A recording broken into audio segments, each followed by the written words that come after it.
Hallo ihr Lieben, heute zeige ich euch nicht nur, wie ihr dieses Aquarell malt, sondern auch, wie ihr es mal ganz untraditionell, ohne Glas und Rahmen auf einem Brett an die Wand hängen könnt. Doch zunächst mal zum kleinen Landschaftsaquarell. Ich arbeite heute auf einem Aquarellblock, vielseitig geleimt, 300 Gramm pro Quadratmeter, und ich hoffe, er wellt sich nicht so sehr. Ich habe ein Maskierband aufgeklebt, und zwar ist es so aufgeklebt, dass der Ausschnitt etwas größer ist als mein Holzblock, auf den ich das Papier aufziehen möchte. So kann ich nach dem Aufkleben das Überstehende abschneiden und dann passt es 100%.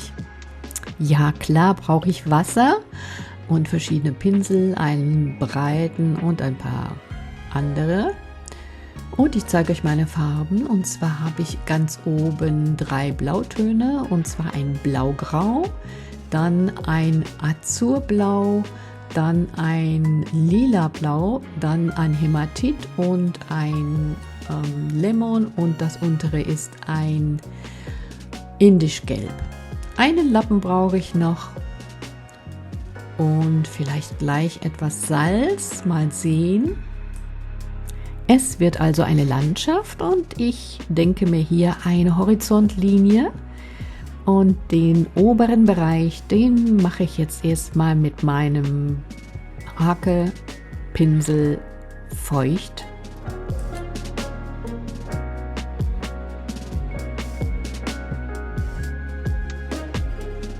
Und ich denke, ich werde euch jetzt gar nicht so viel zu meinem Malen erzählen. Schaut einfach ein bisschen zu.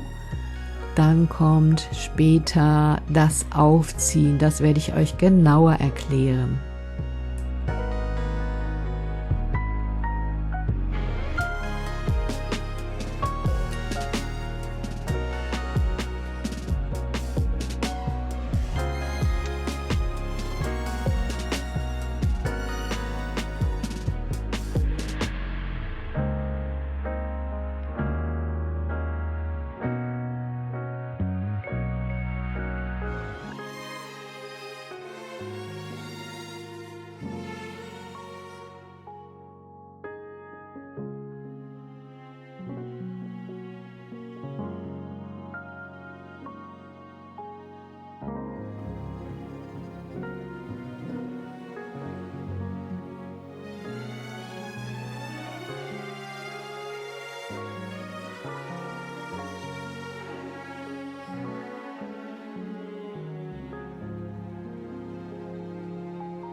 Ja, hier kommt das Salz in die Himmelspartie, allerdings bin ich nachher nicht so sehr begeistert und werde es später noch ändern. So, das Salz kommt ab und dann kann es weitergehen.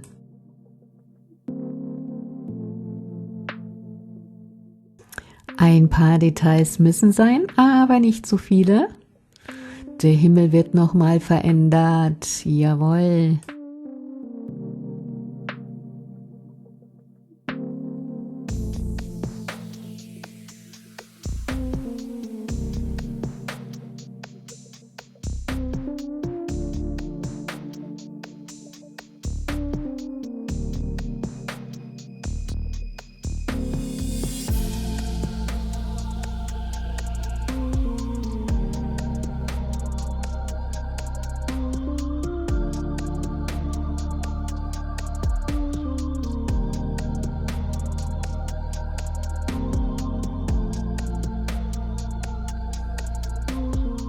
Ja, hier ist also mein Bild fertig und auch schon trocken.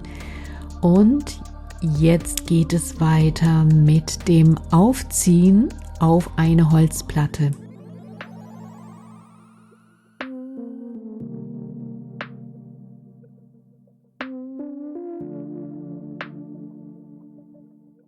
Diese feinen Farben sind natürlich wasserlöslich Und wir müssen die Oberfläche zunächst einmal fixieren mit einem Spray Firnis. Und ich zeige euch gleich, welchen ich dazu nehme. Diese Idee habe ich von einer anderen YouTuberin, sie heißt Antje Gilland Malerei. Ich verlinke euch einfach das Video unten in der Beschreibung. So, das möchte ich aber auch selbst mal ausprobieren und ihr könnt mir dabei zusehen. Mein trockenes Bild habe ich mittlerweile schon zweimal mit Sprühfirnis fixiert. Das habe ich draußen gemacht. Hier seht ihr den Firnis. Er muss auch für Acrylfarben funktionieren. Das müsst ihr mal schauen. Dann habe ich den Firnis aus einem bestimmten Abstand kreuzweise aufgesprüht. Einmal dann gründlich trocknen lassen, ein paar Stunden und das Ganze nochmal wiederholt. Nach dem Durchtrocknen ist die Oberfläche jetzt unempfindlich und ich kann sie praktisch ohne Probleme hier auf dieses Holzblöckchen aufkleben.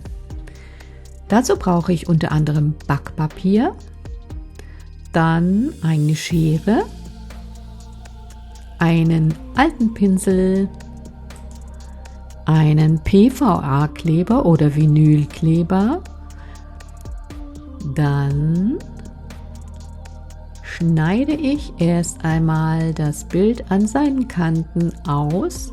Ihr wisst ja, ich habe es ein bisschen größer gemalt, als der Holzblock groß ist.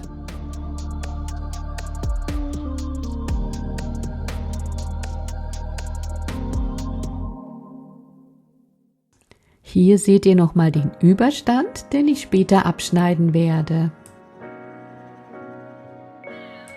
Da das Bild dadurch etwas kürzer wird, werde ich wahrscheinlich hier unten mehr wegnehmen als oben.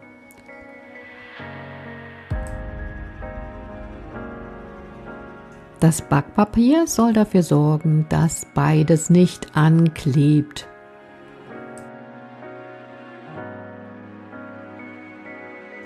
Das Bild streiche ich nun von der Rückseite mit diesem Vinylkleber ein. Und ich schaue, dass überall, auch an den Rändern, gleich viel Kleber ist.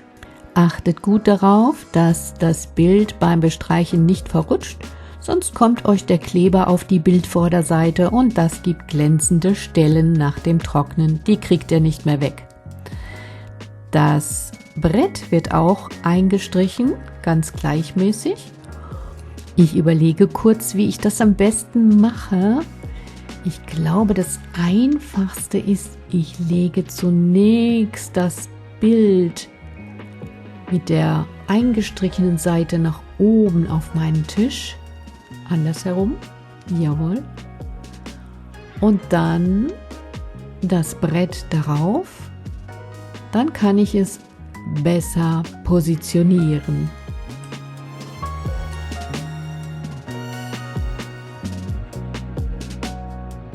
Der Kleber bleibt eine Weile auch feucht, sodass ich das Bild noch so verrutschen kann, beziehungsweise das Holz, bis es für mich passt.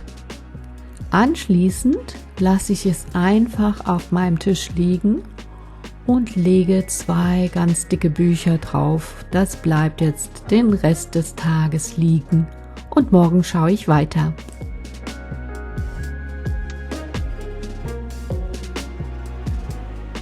So, das Aufkleben hat geklappt, es gibt keine Blasen darunter und ich habe hier den Überstand, den muss ich jetzt abschneiden. Dazu brauche ich ein Holzbrett als Unterlage und ein sehr scharfes Messer, hier ein Skalpell oder auch ein Cuttermesser, aber es sollte sehr scharf sein. Dann drückt ihr das Bild fest auf die Unterlage und zieht mit der anderen Hand ganz sacht mit dem Messer mehrmals leicht an der Kante vorbei, so lange, bis sich der Streifen von alleine löst.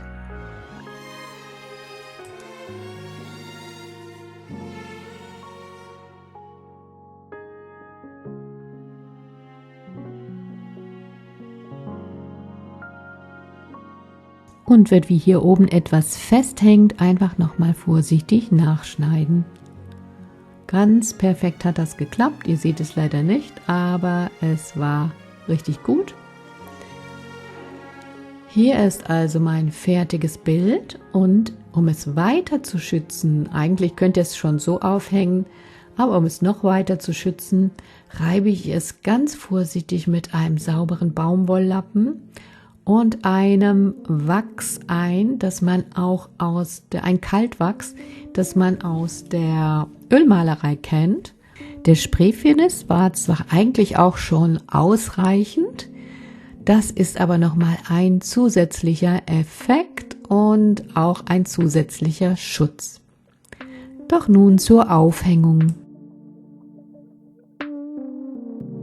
Ich möchte, dass mein Bild mit Abstand zur Wand hängt. Das heißt, ich habe hier noch so einen kleinen alten Keilrahmen, den habe ich einfach nochmal weiß übermalt und den möchte ich jetzt hier anbringen. Ich könnte es, wenn das Brett nicht so schwer wäre, ankleben, aber hier entscheide ich mich dafür, es mit 2 Holzschrauben anzuschrauben. Damit kann ich das Bild ganz wunderbar mit einem Abstand zur Wand aufhängen. Alternativ könnt ihr auch einen normalen Aufhänger dran machen und unten einen kleinen Abstandhalter aus Schaumstoff oder Gummi. Gibt es auch zu kaufen im Netz.